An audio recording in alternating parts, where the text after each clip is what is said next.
देखिए class 10th का part 2 है। पार्ट 1 जिन्होंने भी नहीं देखे हैं वो पार्ट 2 जाके और पार्ट 1 दोनों देख लीजिएगा अच्छे से। पहले पार्ट 2 देख लीजिए फिर पार्ट 1 देख लीजिएगा। ऐसे ही हम लोग 500 क्वेश्चन का टारगेट बनाए हैं, जिसको कि साइंस का है, ओनली क्लास 10th का, जिसको पढ़ने के बाद आपका क्वेश्चन एक भी बोर्ड एग्जाम में नहीं छूटेंगे। आइए स्टार्ट करते हैं क्वेश्चन को। फर्स्ट नंबर क्वेश्चन है, यानी कि 21 नंबर, बल की एसआई इकाई क्या है। आप लोगों को पता होगा तो उसका आंसर मारिएगा, और ताकि आप लोगों को ज़्यादा याद रह सके। इसका आंसर जो है कि सी नंबर हो जाएंगे, न्यूटन। इसका आंसर सी नंबर हो जाएंगे। उसके बाद 22 नंबर क्वेश्चन है, गति का एसआई इकाई क्या है। गति का जो एसआई इकाई होता है वो मीटर पर सेकंड होते हैं, मीटर पर सेकंड, ठीक है। उसके बाद कार्य की एसआई इकाई क्या है। 23 नंबर का जो आंसर है कि कार्य का पूछेगा या वर्क का पूछेगा तो आपको जूल मारना है। इसमें बहुत ज़्यादा बच्चे कंफ्यूज होते हैं, इसमें आपको कंफ्यूज होना नहीं है, जूल मार देना है सीधा। उसके बाद है, दर्पण में बनने वाली छवि किस कारण बनते हैं। छवि जो बनता है वो किस कारण बनता है, परावर्तन के कारण बनता है। उसके बाद आंसर है सी नंबर। उसके बाद पढ़ते हैं आगे वाला क्वेश्चन, उत्तर दर्पण द्वारा बनने वाले छवि कैसी होती है। तो उत्तर दर्पण द्वारा जब भी बनते हैं छवि तो इसका हमेशा आंसर याद रखना, आभासी और सीधा बनते हैं। उसके बाद है, आवेश की एसआई इकाई क्या है। आवेश का जो है एसआई इकाई जो होता है वो कि कूलाम्ब होता है, जो कि आप लोगों को पता होगा। और जितना भी आप लोग कमेंट कीजिएगा तो उतना ही आपको ज़्यादा याद रहेंगे क्वेश्चन का आंसर। उसके बाद जो है, ट्रांसफार्मर किस सिद्धांत पर कार्य करता है।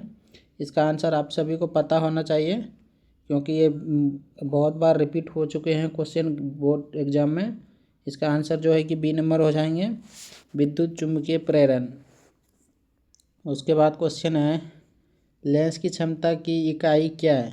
लेंस की क्षमता का जो इकाई होता है वो डायप्टर होते हैं, आप सभी को पता होगा। आंसर मारिएगा ताकि आप लोगों को ज़्यादा याद रह सके। उसके बाद है, ध्वनि तरंग किस प्रकार की तरंग है। ध्वनि तरंग जो है वो अनुदैर्घ्य होती है, अनुप्रस्थ नहीं मारिएगा, नहीं तो क्वेश्चन आपका आंसर गलत हो जाएगा। अनुदैर्घ्य होते हैं। उसके बाद है, एक न्यूटन बल क्या उत्पन्न करती है। एक न्यूटन बल जो है इसका आंसर आप लोग कमेंट कीजिए ताकि याद रहे आप लोगों को। इसका आंसर जो है कि बी नंबर हो जाएंगे, 1 मीटर पर सेकेंड त्वरण ऐसे होते हैं।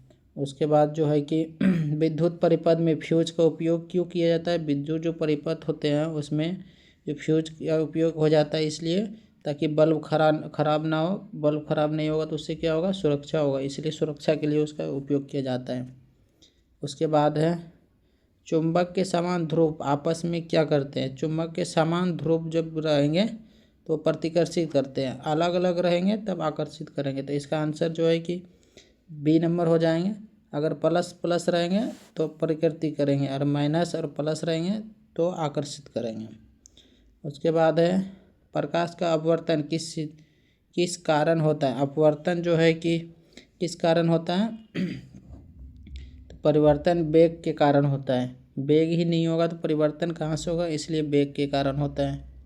उसके बाद है, किस दर्पण का उपयोग टॉर्च में किया जाता है। किस दर्पण का उपयोग जो है कि टॉर्च के रूप में किया जाता है। तो इसका आंसर हो जाएंगे अवतल, सी नंबर।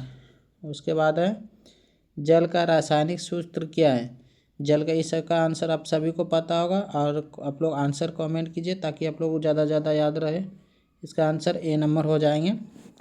उसके बाद है, अम्ल का स्वाद कैसा होता है। तो अम्ल का जो होता है खट्टापन होता है, जैसे आंवला होता है, याद नहीं रहेंगे तो नींबू को याद रखिएगा, नींबू कैसे होते हैं वैसे अम्ल होते हैं।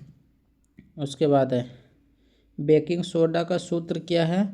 बेकिंग सोडा का जो सूत्र है NaHCO3 है, NaHCO3। इसका आंसर बी नंबर हो जाएंगे। उसके बाद है, धातु कौन सी होती है। धातु इसमें से जो है कि कौन सा है, तो वो है लोहा। धातु जो है वो है लोहा। उसके बाद है क्वेश्चन कि pH 7 किसका होता है। pH जो 7 होता है, अगर 7 से कम बोलेगा तो अम्लीय हो जाएगा, ज़्यादा बोलेगा तो क्षारीय हो जाएगा, और सेम बोलेगा तो वो उदासीन हो जाते हैं, मतलब उसका कोई मान नहीं है। उदासीन जैसे पानी है सेम वैसे।